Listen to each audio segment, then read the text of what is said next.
I believe you're either an authority of one or an authority of none. No one will ever know you as well as you know yourself. No one else will ever know about all of the moments in your life that got you to this point in time. Now that begs the question, what is authority of one? Authority of one is understanding yourself so well that you become the author of your future by design and not by default. My name is Candace Fitzpatrick, founder of CoreClarity, and I came to this realization in 2003 when I first took the StrengthsFinder assessment and was challenged to figure out how to teach all of the 33 million sets of results. I created a proprietary framework that divides the assessment's 34 talents into 4 different quadrants. Then I noticed that people with the same mix of quadrants showed distinct patterns, and I came up with a concept called the core drill, which is determined by where your top 5 talents fall in those CoreClarity quadrants. You may not know about your talents at this point, and you may not know some of the terms we're going to use today, but you can click on the links in the description of this program to get up to speed.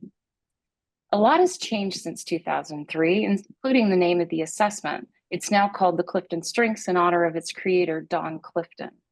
What hasn't changed is that once people know their top 5 talents and their corresponding core drill, it's like flipping a switch from default mode to design mode. Joining me today are Neeki Bey and Michele Metzler, 2 of our CoreClarity facilitators. Thanks, Candace.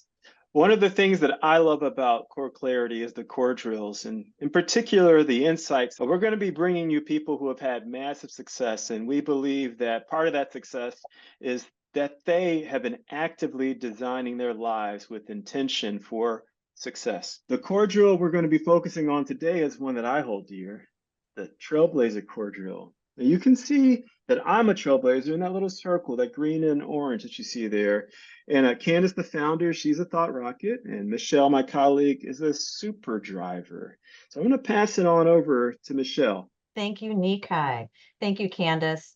So today's guest story is about hardship, resilience, hard work, and a journey in optimism. He, along with his brother, both won gold in wrestling at the 1984 Summer Olympics in Los Angeles.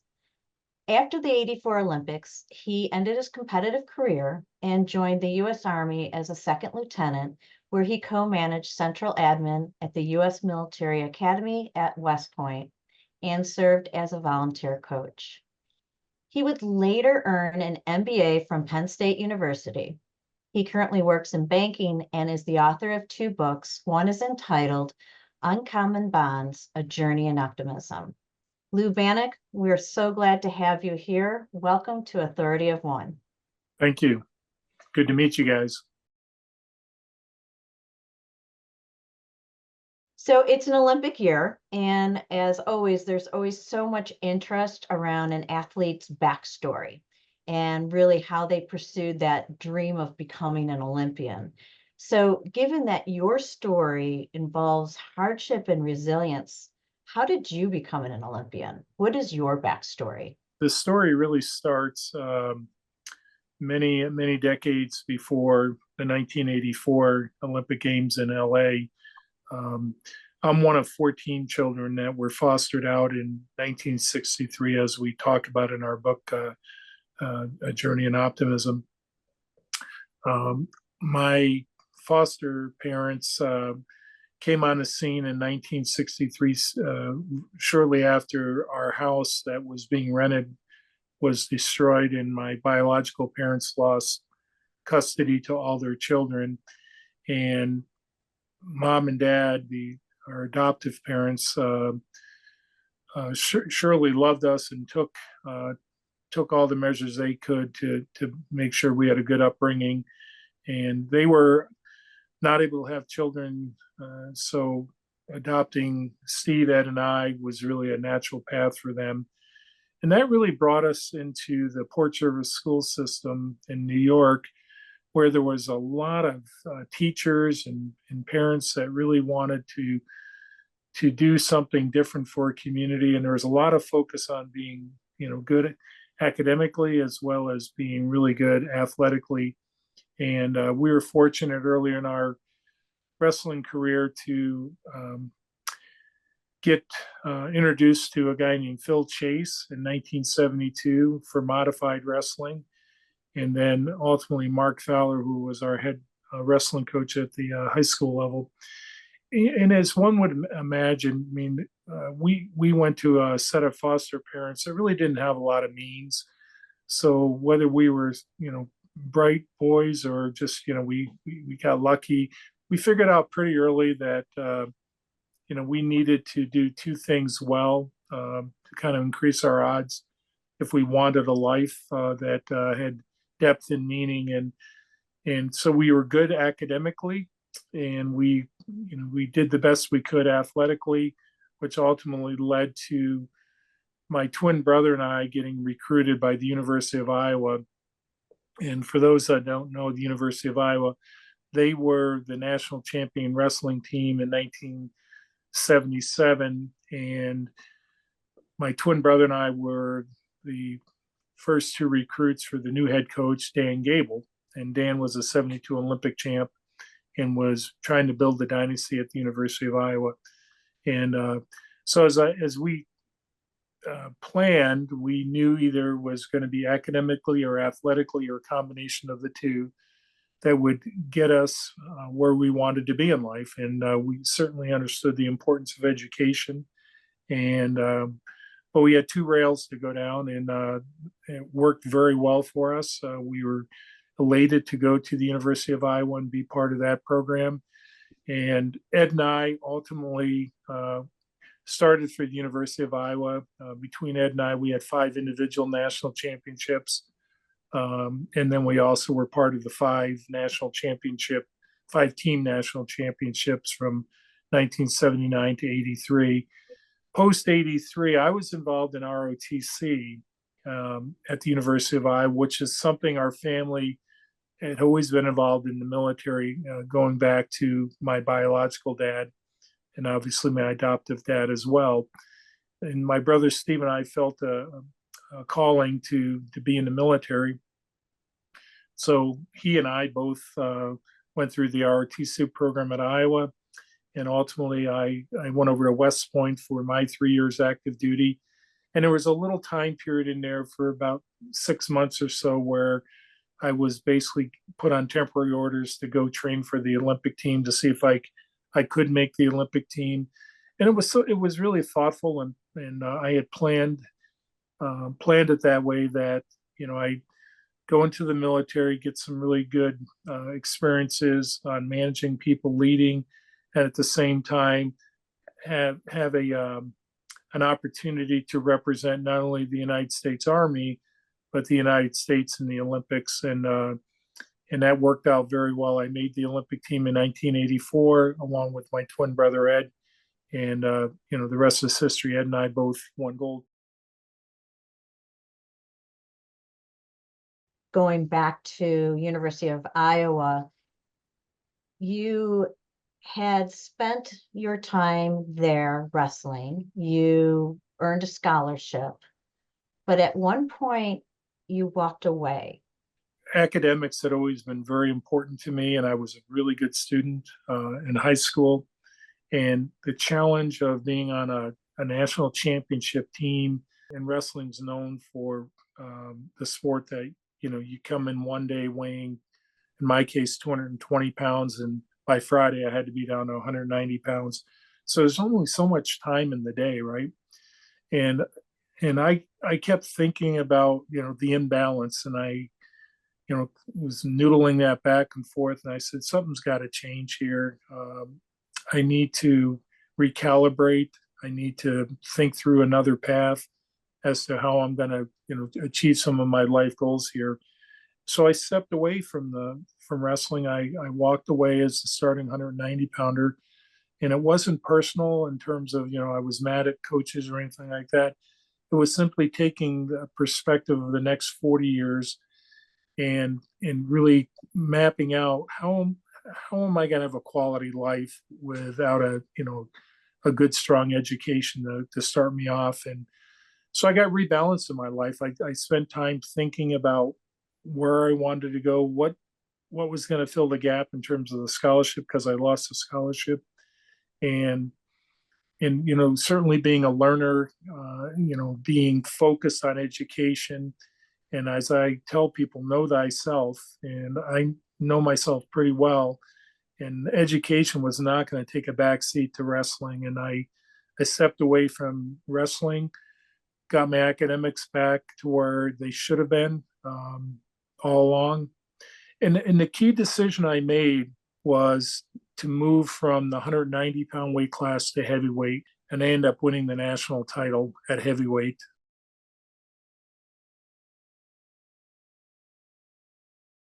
Banach ingenuity. What exactly is that? Well, you don't give up. I mean, ingenuity is you think through it, and you basically outwork, you outthink, and you get a path forward. There's every situation has usually a multitude of different solutions. It's just depending on how much effort you want to put into it, and money, and and one of the things our parents really set the foundation for us at a young age is work hard. My dad worked hard, my mom worked hard, and that was something that was a blessing at the time. It's like, God, why are we doing the house chores? Why are we shoveling snow? Why am I the apprentice helping dad on his electrical job? Dad was an electrician and plumber, and I would be the one I would go and help him, tear out the old stuff and put the new stuff in. And that sense of work ethic, that ingenuity, just find a solution, find a path forward. Don't accept no. Articulate, go write down the different goals that you have, and figure out which one's most important, and build a game plan around it.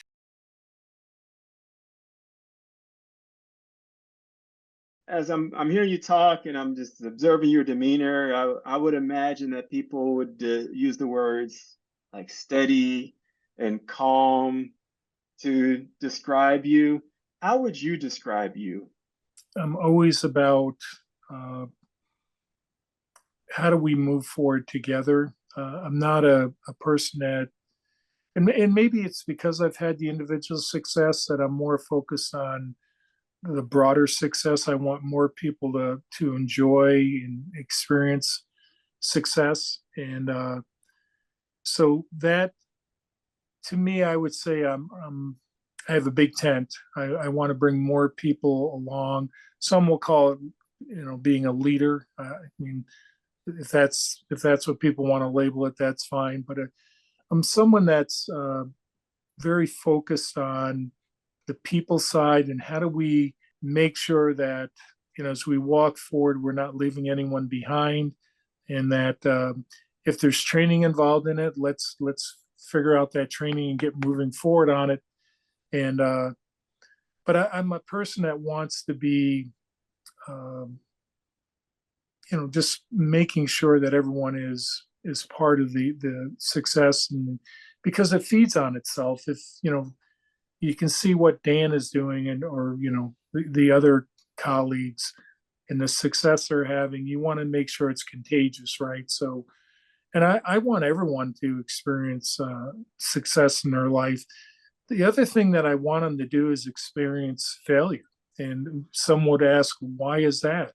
And there's a very important reason for that. We learn very little from success, oddly enough, because if we've done it right and we're succeeding, we're not going to change, right? Unfortunately, the world changes, right? Our competitors change.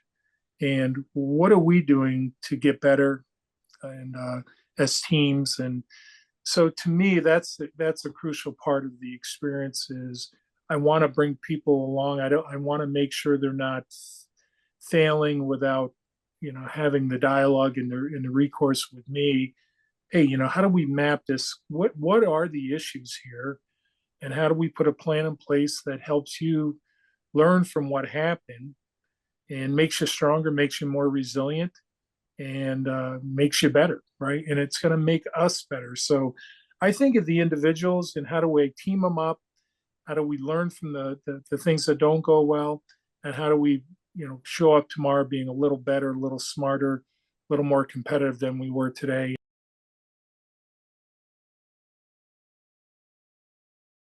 go alone to go far, you go together. Yep. Tell me about that togetherness, if you will, throughout your life. Yeah, and that's sort of a culmination of what we had going through high school, and I would say our collegiate experience was that it was a band of brothers. We came together. It was a community that came together, and you guys know Gary Rifkin. I mean, it was a small little town of 8,000, but everyone came together to provide the best opportunities for our young boys and women. Whether it was great teachers or whether it was great coaches or parents. In our case, we had adoptive parents, and I had just a great set of brothers, two brothers. Although our family was larger, of 14, as I mentioned on the onset here, it was coming together, and we learned that pretty quickly. That boy, if we really want to accelerate this has got to be a team type of thing. It can't be, just a couple guys having success. And so our high school team was state champs in my junior year and senior year. So there's a lot of people under the tent, and to me, that's where that I got the firsthand seat to watch what our coaches were doing, and those little things in practice. Sure, there were 10 guys that were the starters, but the coaches would go to the next 10 guys, the next 10 guys, and they'd include them. Hey, come on over here. Let's bring you into the exercise or the conditioning thing we're doing, or the different training we're doing.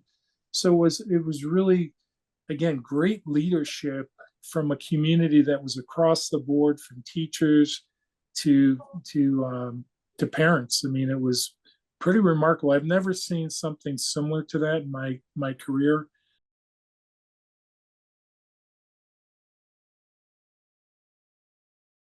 So I actually have a question for the three of you. Uh-oh. Being the outsider here, you all have learner and input in common, each other. So tell me, what does that feel like, knowing that you have a soul sister or brother with the same talents?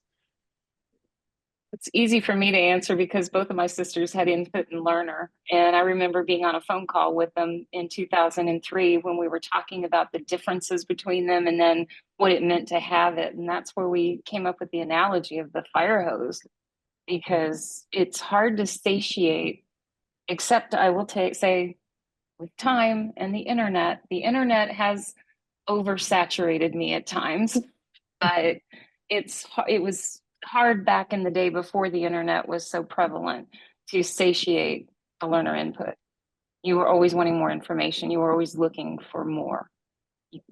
There's, what we love maybe about the internet is there is no end to it, right? The thing that frustrates us so much is it has so little integrity, and you have to learn how to fact check. I think they go hand in hand, that in order to compete, you need to be a continuous learner, and the input is, multifaceted. It's not, coming from one situation. It's, as I said earlier, often it's people that you're experiencing a situation with. But it can be process related, it can be product related, it can be performance related. And the two work hand in hand in my mind. That how do you get better? I mean, how do you help others? And that's why I think the two go hand in hand. I mean, one has to sit back and not just take from the field that you're in, but from other fields. I mean, whether it's mathematics or engineering or whatever it may be. I love how learner and input bring us into relationship. So to that point that Lou's talking, one of the most fascinating things to me, like we just saw that when he mentioned Thomas Sowell. Like I'm in the arts, Lou. So to the majority of people in my sphere, if you mentioned Thomas Sowell, it'd be kind of deer in the headlights. But Yep. The learner and input, make me curious about it. Oftentimes curious about the deeper story. So knowing that he's an economist is one thing, but where's he from? I mean, like learning the stories of, I think he grew up in, I want to say he grew up in Harlem, He and did. then learning the stories of what Harlem was like from his eyes growing up when he did, and so how and then learning the counter narrative to the narrative that is told today. So one story is told today of Harlem, but his story of Harlem when he grew up was completely different. It was a story of people getting along. It was a story of people poor but safe. They would sleep on the stoops because it was so hot out, but you never had to worry about getting robbed or theft or anything. It was a story. And so learning all those things that even come in and support who he has kind of been noted to be, as an economist, it's just there's just so much richness there. It just that's what I love. It brings us in a relationship with people, close and far.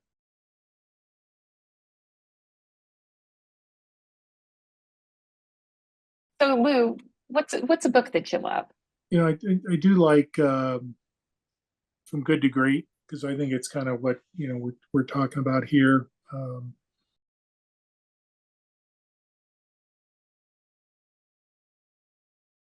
What's a song that you love? Oh gosh, I like Journey. Don't Stop Believing. There you go. Yep.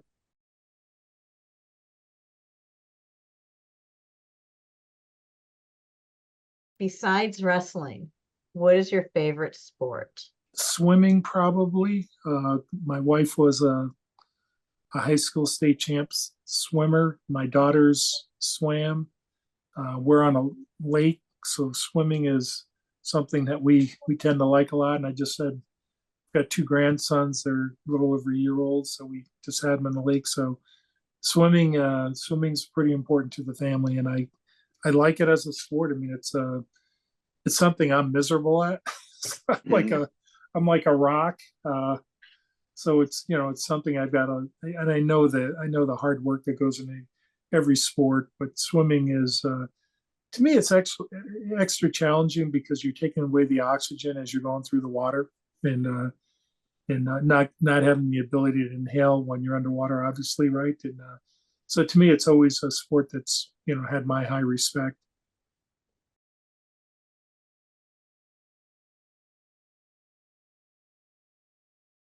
When we look at your core drill of being a trailblazer, where in your life did you actually blaze a trail that you didn't realize it at the time that you were blazing a trail, but in retrospect and looking back, you look at it and go, wow, I kind of was the first that did that, wasn't I?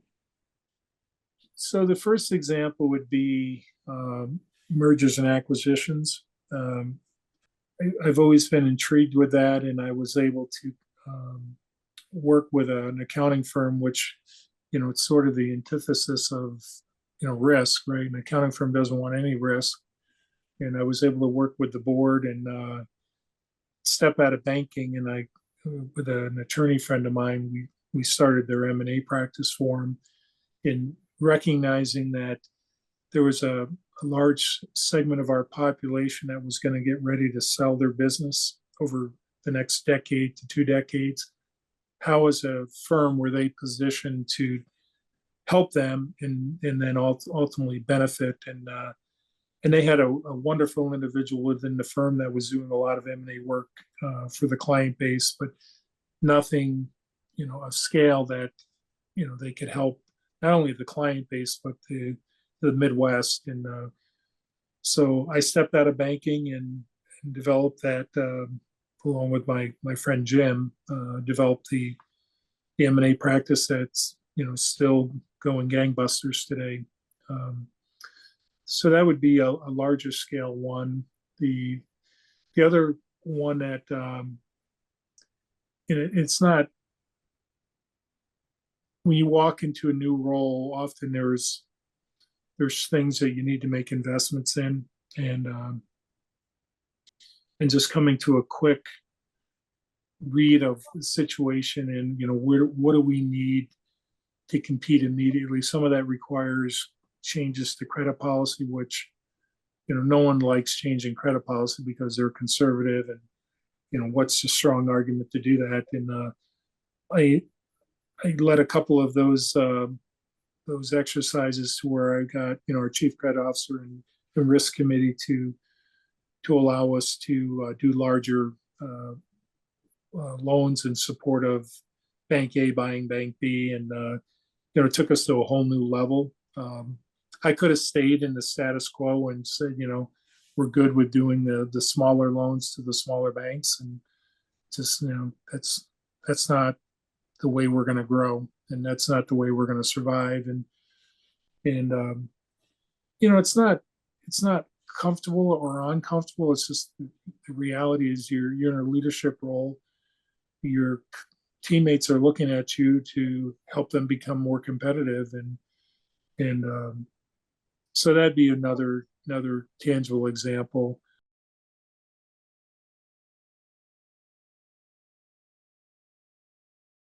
So Yeah. Lou, thank you so much for sharing your story. And I know we've only scratched the surface. I know a lot about some of those antics that you went through growing up. And so if others want to read more about your backstory and certainly about the journey of business, where can they find your books? It's on Amazon. There's a Kindle version, and then there's a hardback. We did that intentionally. We wanted something of substance, and so we did a hardback that hopefully will stand the test of time and take some bumps and bruises. And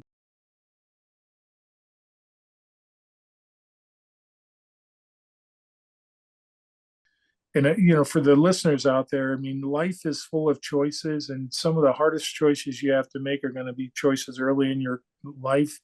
And don't be afraid of that. It's one of the things I'll talk about earlier is don't be afraid to be bold.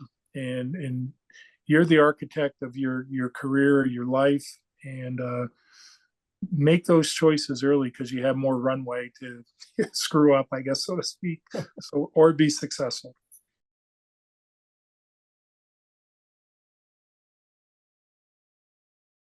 Please hit the like button and comment below with what resonated with you from our guest story today. To help unlock the mystery of your history, click the link below. That is authority of one. Our goal is to help shatter those myths that other people put in your head about you as you were growing up and even as you've been an adult, so that you can clearly see how amazing you are and really understand yourself.